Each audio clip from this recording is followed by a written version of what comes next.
Hello बच्चों, क्या हाल चाल। स्वागत करता हूं आप सभी का रैपिड रिवीजन सीरीज में। और आज की क्लास में हम करेंगे chapter 4 linear equation in two variable. अगर आप लोगों ने अभी तक चैप्टर 1, चैप्टर 2, चैप्टर 3 का लेक्चर नहीं देखा है, रैपिड रिवीजन सीरीज का नहीं देखा है, तो मैंने प्लेलिस्ट बना दिया है और जाकर देखो। आपको 10 मिनट के अंदर पूरा का पूरा चैप्टर अच्छे से रिवीजन हो जाएगा और बहुत कॉन्फिडेंस फील होगा। और बहुत यूनिक बात मैंने उसके अंदर बताया है जो आपके बहुत काम का है। ठीक है, चलिए ये चैप्टर स्टार्ट करते हैं। तो टू वेरिएबल पढ़ने से पहले थोड़ा बहुत हम समझ लेते हैं linear equation in one variable. केवल linear equation in one variable क्या है, क्या भाई है? तो वन वेरिएबल का मतलब होता है एक्स वाई जेड में से किसी एक का यूज करना। जैसे कि यहां पर लिखा हुआ है एक्स, यहां पे एक्स के अलावा वाई जेड नहीं है। तो जब भी आप सिंगल वेरिएबल की बात करें तो वहां पर क्या यूज होता है? Linear equation in one variable. ठीक है, ए हो गया कोफिशिएंट, बी हो गया कांस्टेंट, मतलब ए और बी दो हो गए constant. The equation having only one variable with highest power 1, power कितना इस पे एक्स है। अगर ये ऐसा होता तो ये लीनियर इक्वेशन नहीं होता, ये होता क्वाड्रेटिक इक्वेशन। क्वाड्रेटिक इक्वेशन हम बात कर रहे हैं लीनियर इक्वेशन के ऊपर। Solution, every solution of the equation a point on the line representing it. याद रखना, जब भी हम सॉल्यूशन की बात करें, सॉल्यूशन का मतलब है उस इक्वेशन के अंदर उस लाइन के ऊपर वो सेटिस्फाई करेगा। मतलब मान लेते हैं कि यहां पर है 2x प्लस 3 है। ठीक है, 2x प्लस 3 छोड़ो, ये ले लो, x माइनस 1 इक्वल में 0 है। तो यहां से अगर मैं x की वैल्यू निकालू तो माइनस हो जाएगा प्लस। इसका मतलब ये हो गया इसका सोल्यूशन। क्या हो गया? सोल्यूशन। y इक्वल में ये बोलो कैसे? अब x की वैल्यू मैंने यहां पुट किया, y इक्वल टू 1 माइनस 1 क्या आ गया? 0 आ गया। मतलब 1 पुट करने पे y 0 आएगा। This is the solution. समझे? तो ये जो 1,0 है इसके ऊपर सेटिस्फाई करेगा, गारंटी के साथ करेगा। Is this clear? तो यही होता है linear equation in one variable. अब टू वेरिएबल की बात करेंगे तो टू वेरिएबल में कुछ नया नहीं है, बस x के साथ साथ y आ जाएगा। ये रहा linear equation in two variable. Is this clear? और linear equation in two variable represent in general form ये रहा ax plus by plus c। दो वेरिएबल आएंगे और तीन होंगे कांस्टेंट। कभी कभी दो कांस्टेंट भी हो जाएंगे, कोई दिक्कत नहीं है।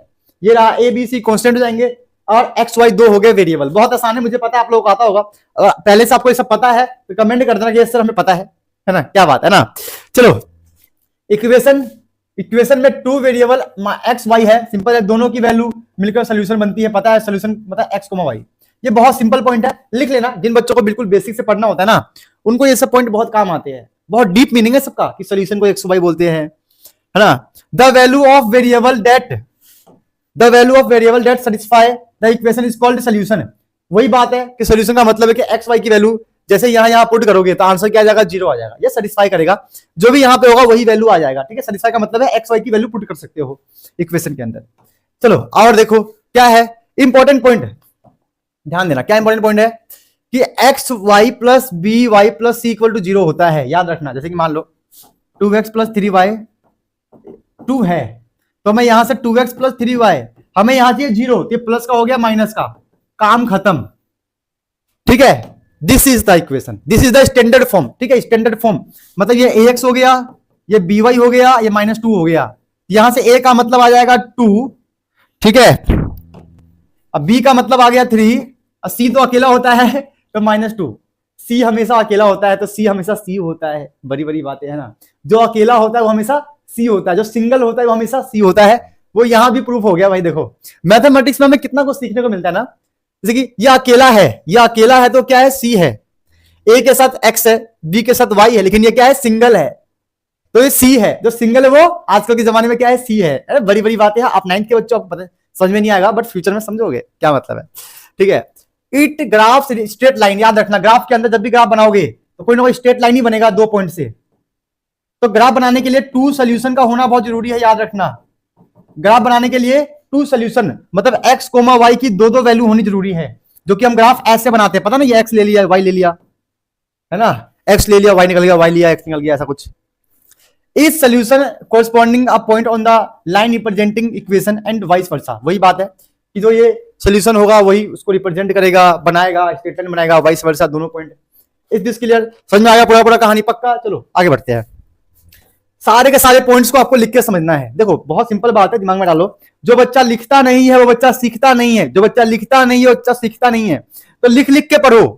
और कमेंट करके जाना कि यस सर मैं लिख लिख के पढ़ रहा हूं सर, मैं लिख रहा हूं सर, मजा आ रहा है सर, है ना। चलो भाई, represent and solution linear equation in one variable. देखो x माइनस 1 है इक्वल टू 4 है, तो माइनस करके प्लस हो गया, तो x की वैल्यू 5 आ गया। Linear equation in one variable को ऐसे सॉल्व कर सकते हो, x इक्वल टू 5 है। सोल्यूशन और अदर रूट, ठीक है, सोल्यूशन और अदर रूट ऑफ इक्वेशन, ये सोल्यूशन है।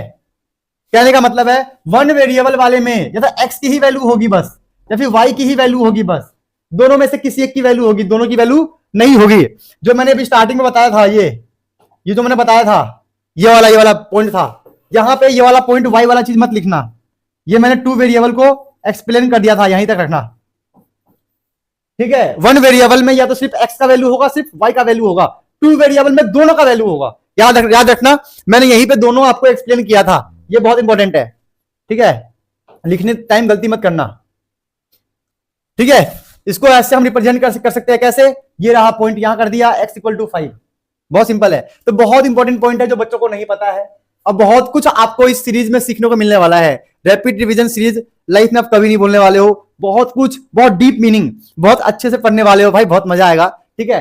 क्लियर हो गया? चलो, ओनली वन सोल्यूशन और यूनिक सोल्यूशन याद रखना, इसमें सिर्फ एक ही सोल्यूशन होगा, x की कोई एक ही वैल्यू होगी, अलग अलग वैल्यू नहीं होगी, क्योंकि ये अकेला है, अकेला इंसान एक ही वैल्यू देगा, दो होगा दो अलग अलग वैल्यू दे सकता है, बहुत सारी चीजें हैं। General form of one variable वाले का क्या है, ax प्लस बी, पता है हमें, ax ये प्लस का हो गया माइनस, ऐसा भी हो सकता है, ऐसा भी हो सकता है, ठीक है। तो आप ऐसे भी लिखो, ऐसे भी लिखो, ऐसे भी लिखो, आपकी मर्जी है, बट सबसे अच्छा लगता है ये वाला form. It is clear? Only one solution और यूनिक सोल्यूशन, ये तो हमने सीख लिया, अभी पढ़ते हैं, ठीक है। अब इसके अंदर क्या करेंगे हम, तीनों one variable, two variable, three variable को ना आपस में कंपेयर कर लेंगे। जैसे कि देखना क्या होगा, बहुत सिंपल है।